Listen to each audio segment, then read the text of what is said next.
Dans cette vidéo, je vais te présenter les domaines d'intensité, mais en pratique, c'est-à-dire que je suis allé faire une séance pour t'expliciter tout ce que j'ai pu te présenter sur les domaines d'intensité avec la fatigue, la vitesse, le RPE, et comme ça te paraîtra beaucoup plus clair et tu pourras potentiellement réitérer aussi la séance. C'est pas compliqué, je suis allé dans une côte pas très loin de chez moi. Et j'ai réalisé donc plusieurs fois la côte, 1, 2, 3, 4, 5, 6 fois. J'ai réalisé 6 fois la côte. Il y a une première portion où je me suis échauffé, donc j'ai augmenté progressivement l'intensité entre un RPE 1 et un RPE 3. Voilà, ici, échauffement de RPE 1 à RPE 3. Et ensuite, j'ai fait des intervalles où j'ai augmenté le RPE, donc je suis passé d'une basse intensité à une moyenne intensité un peu basse, à une moyenne intensité un peu plus haute, puis à une zone de seuil, puis jusqu'à finir à une haute intensité. D'accord? Donc ce qu'on va voir ici, c'est comment se traduisent les domaines d'intensité dans tes séances et quels sont les marqueurs que tu dois voir. Attention, je me connais super bien dans mes entraînements. Peut-être que toi, ça sera un peu plus dur de réussir à trouver ces différences qu'on va voir juste après.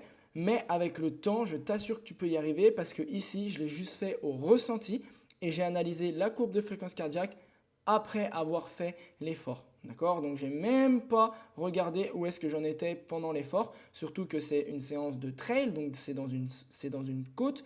Même si c'est la même côte, le seul paramètre que j'avais, c'est le chrono entre le bas et le haut de la côte, le temps que je mettais pour faire la côte, mais je n'avais pas d'allure parce que ce n'est pas significatif vu l'inclinaison de la pente. On est parti sur notre séance, donc on commence par de la basse intensité, par l'échauffement, et on se rappelle la basse intensité, la fréquence cardiaque augmente progressivement et le RPE est entre 1 et 3. Donc ce que j'ai fait, c'est que je suis parti ici, voilà, et on va prendre les marqueurs qui sont importants à comprendre. Donc j'ai fait une vingtaine de minutes, on va dire. Il y avait un petit peu de dénivelé, tu vois, 111 mètres de dénivelé, et surtout, ce qu'on va voir, c'est la fréquence cardiaque. La fréquence cardiaque, ça nous fait 133 BPM de moyenne pour une augmentation progressive entre un RPE 1 et un RPE 3. On va prendre notre première partie là, hop. Et du coup, tu vois que ici, là, au départ, c'est l'échauffement, ça augmente progressivement, ça augmente progressivement, ça augmente progressivement, jusqu'à ici atteindre, hop, un plateau. On voit même que ça peut redescendre un petit peu, peut-être parce que j'étais dans la descente, ouais, ça doit être sûrement ça. Mais en gros, tu vois que ça augmente et que ça se stabilise et que si je serais resté à cette allure-là pendant 4, 5, 10, 15, 20 minutes, 30 minutes, 1 heure, bah, ça aurait été stable de manière constante. Donc, la fréquence cardiaque de 133 BPM de moyenne, d'accord. L'allure, c'est pas significatif. La vitesse ascensionnelle non plus parce qu'il y avait un petit bout de plat au départ. D'ailleurs, on va enlever la puissance juste ici et on va enlever l'allure juste ici et on va voir ce qui nous intéresse. La fréquence cardiaque en haut, le profil de la côte en bas, la portion de l'allure à laquelle je monte et de l'allure à laquelle je descends. Ensuite, la deuxième partie, j'ai testé la première frontière physiologique, ce qui délimite la basse intensité et la moyenne intensité, c'est ce qu'on pourrait appeler le seuil 1. Puis ensuite, j'ai augmenté progressivement l'intensité et j'ai fait de la moyenne intensité 2 fois pour voir quel temps je mettais. Puis ensuite, j'ai fait du seuil 2, de la deuxième frontière physiologique, juste ici, d'accord. Et ensuite, j'ai fait de la très haute intensité, de la haute intensité plutôt, dans le dernier intervalle. Ce qu'il faut que tu comprennes, c'est que je faisais la montée, je lançais le chrono en bas, je lançais le chrono à l'arrivée, et la descente, je la faisais tout le temps à RPE 1, 2, vraiment tranquillement, pour laisser le temps au cœur de redescendre et être facile et pas que ça fausse la suite de l'exercice. Si on prend ici notre deuxième intervalle, donc, on a vu que sur le premier intervalle, j'ai fait 20 minutes, 133 BPM et j'étais un RPE 1, 2, 3, 4. D'accord? Là, sur cette portion-là, il y a 580 mètres de distance pour, on va dire, à peu près 80 mètres de montée. Ça nous fait un chrono de 5 minutes 42. Toutes ces informations, tu peux les voir dans le petit carré juste ici. Donc, au niveau de la fréquence cardiaque, ça nous faisait une fréquence cardiaque moyenne de 148 BPM. Et si on zoome en fait sur cette portion-là, on va voir que ça augmente progressivement. Bon, là, ce n'est pas forcément le cas parce que j'ai dû partir un petit peu plus vite au départ et ensuite ralentir parce que j'ai senti que j'étais un petit peu haut. Mais normalement, si je tiens longtemps à cette intensité ici, là c'est un effort de 5 minutes, donc c'est pas trop représentatif. Mais si je tenais 20, 30, 40 minutes, vu que je pars à 150, 145 BPM, normalement la fréquence cardiaque aurait dû augmenter progressivement jusqu'à continuer d'augmenter 150, 153, 155. Bref, ce qu'on peut voir comparé entre la première et la deuxième, c'est déjà le RPE il est plus élevé. Je suis passé d'un RPE 1, 2, voire 3 à un RPE 3, même plutôt 4. Et on peut voir aussi que déjà la fréquence cardiaque est plus élevée, d'accord? Alors que le temps d'effort est entre guillemets plus court. Donc ça veut dire que j'ai déjà augmenté d'une intensité. Je savais que j'étais entre la limite de la basse et de la moyenne intensité, ce premier seuil. L'intervalle d'après, j'ai fait du tempo, on va dire j'ai vraiment fait du tempo moyen. Je me suis mis à un RPE 5, 6, d'accord, donc vraiment moyen, une difficulté moyenne. Toujours la même distance, 573 mètres, le dénivelé à peu près pareil, entre 70 et 80 mètres de dénivelé. Et ce qui nous faisait une fréquence cardiaque moyenne, cette fois-ci, de 163 BPM sur 4 minutes 48. C'est-à-dire que pour faire ma côte, j'ai mis 4 minutes 48. Et regarde bien ça, juste au ressenti, la côte d'après, donc la même côte, je l'ai réitérée au même RPE, RPE 5-6. Et là, j'ai mis 4 minutes 50. Donc 2 secondes près, ça veut dire que c'était quasiment la même intensité relative. Mais si on compare les deux intervalles de tempo, tu vas voir qu'il y a des choses qui changent. La vitesse ascensionnelle, 885 contre 881. En gros, c'est la même vitesse ascensionnelle. Ça veut dire que j'étais à la même allure et ça se confirme vu que j'ai mis le même temps pour faire la distance. D'accord? Très important. La fréquence cardiaque, elle, en revanche, elle est passée de 163 BPM à 167 BPM en seulement l'espace de 15 minutes. D'accord? C'est-à-dire que entre la première fois où j'ai fait la bosse et la deuxième fois où j'ai fait la bosse, à la même intensité, ma fréquence cardiaque, elle a augmenté de 4 BPM. Donc, ça témoigne qu'elle augmente progressivement au cours de l'intensité. D'accord? Si je continuais à refaire plusieurs fois la côte en 4 minutes 50, je la refais, peut-être que la côte d'après, j'aurais été à 170 BPM, puis celle d'après 174, puis celle d'après 177. Mais j'aurais pu tenir très très très longtemps. Parce qu'on se rappelle que la moyenne intensité, c'est stable, c'est un RP entre 5, 6 et 7, mais ça augmente progressivement. D'accord? Donc, plusieurs marqueurs, je vais plus vite qu'à basse intensité, la fréquence cardiaque est plus élevée qu'à basse intensité et elle dérive parce qu'elle n'est pas stable comme à basse intensité, d'accord? Et le RPE est plus élevé. On passe maintenant sur le seuil, donc là on passe sur le 1, 2, 3, quatrième intervalle. Toujours la même côte, 578 mètres de distance pour à peu près 75 mètres de dénivelé positif. Et là, on va voir que déjà, je vais beaucoup plus vite. Okay, la vitesse ascensionnelle, elle est à 1000 mètres heure. Okay, donc, c'est plus la même vitesse. Je ne suis plus à 880, je suis à 1000 mètres heure. C'est-à-dire qu'en une heure, je fais 1000 mètres de dénivelé, alors qu'avant, dans la moyenne intensité, j'en faisais que 880 et dans la basse intensité, j'en faisais que 780. D'accord? Donc, tu vois, il y a quand même 300 mètres de dénivelé de différence.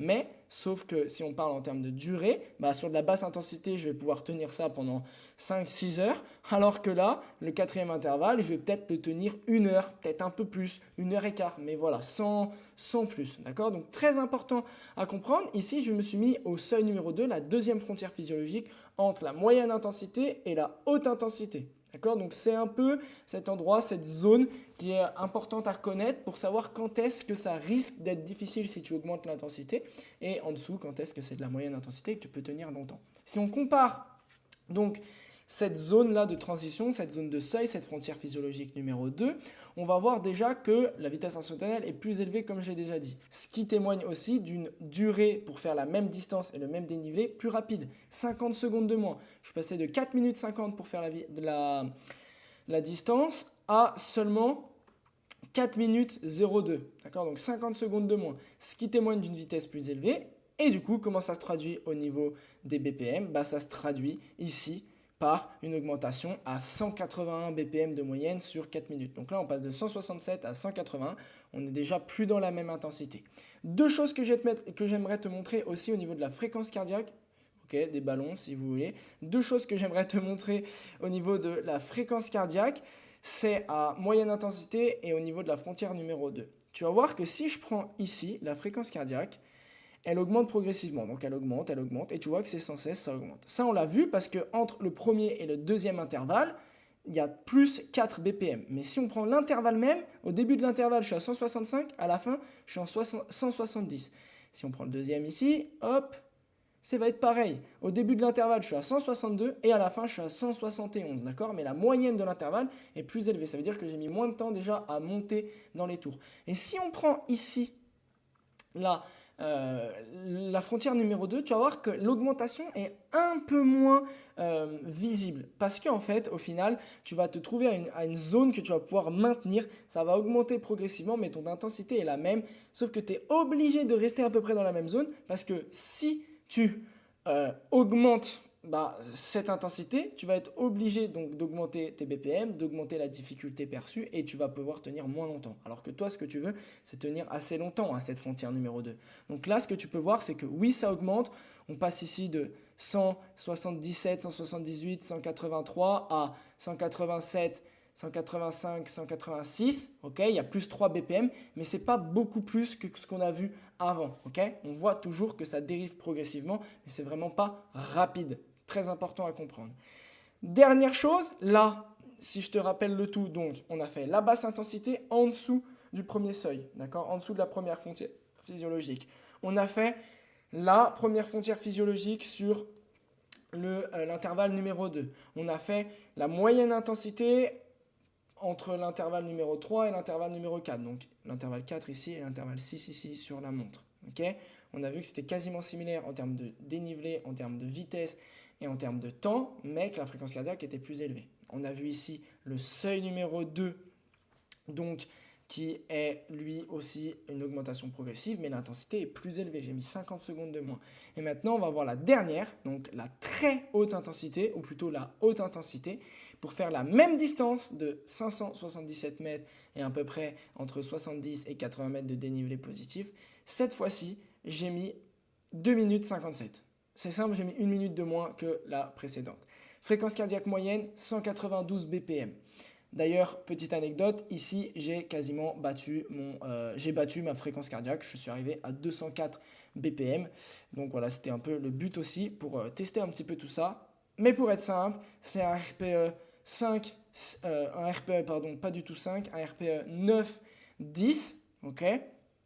C'est beaucoup plus, en fait c'est beaucoup plus intense, il y a beaucoup plus de difficultés. Là, je suis à bloc pendant 3 minutes, je ne réfléchis pas et je montre par exemple, tu vois, ma vitesse ascensionnelle, je suis à 1379 mètres par heure. Donc, c'est quand même beaucoup plus élevé que tout à l'heure. Ça veut dire que j'ai potentiellement un peu de la marge entre les 1000 mètres heure et les 1300 mètres heure. Mais voilà, ça témoigne que là, c'est plus du tout la même. La fréquence cardiaque, elle a augmenté. Et ce qu'on va s'attarder surtout au niveau de la fréquence cardiaque, mince, c'est pas ça que je voulais, si c'est ça que je voulais, c'est que tu vas voir que là, elle augmente vraiment brutalement et elle va trouver un pic parce qu'évidemment, sur 3 minutes, je ne vais pas pouvoir tenir super longtemps. Mais là, tu vois, on part de 166, en une dizaine de secondes, on est à 179.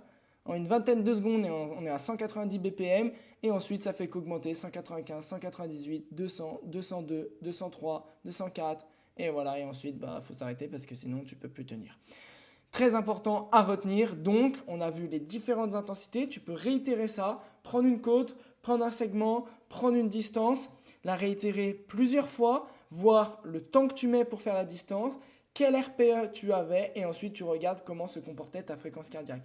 Est-ce qu'elle était stable? Est-ce qu'elle dérivait progressivement? Est-ce qu'elle dérivait progressivement mais un peu plus vite? Ou est-ce que c'était vraiment exponentiel et que tu ne pouvais pas venir plus longtemps? Théoriquement, moins tu mets de temps, plus ton allure elle augmente, plus ta fréquence cardiaque va être élevée et va dériver rapidement et va augmenter progressivement. Donc voilà pour exposer tous mes propos par rapport au domaine d'intensité. J'espère que ça a été clair pour toi. La basse, la moyenne, la haute intensité avec ces deux frontières physiologiques qui viennent délimiter ces différents domaines d'intensité. Tu vois que tout ce que je t'ai expliqué via les diaporamas, ça s'explique en pratique, ça s'explique lors de tes entraînements, donc ça te permet de calibrer tes entraînements. Tu sais que si tu as une séance d'endurance, tu vas plutôt devoir partir à cette intensité-là, la première intensité. Si tu as une séance de tempo, tu sais que tu vas pouvoir être à peu près par là, une séance aux alentours du premier seuil, à peu près par ici, et une séance à très haute intensité par là, et une séance au seuil par ici. D'accord? Donc ça te donne un peu des pistes au niveau des BPM pardon, que tu vas pouvoir tenir, du RPE que tu vas pouvoir tenir et de l'intensité que tu vas pouvoir tenir. J'espère avoir pu t'aider dans cette vidéo. Je te dis à bientôt dans une prochaine vidéo YouTube et n'hésite pas à liker, partager, commenter si ça t'a plu.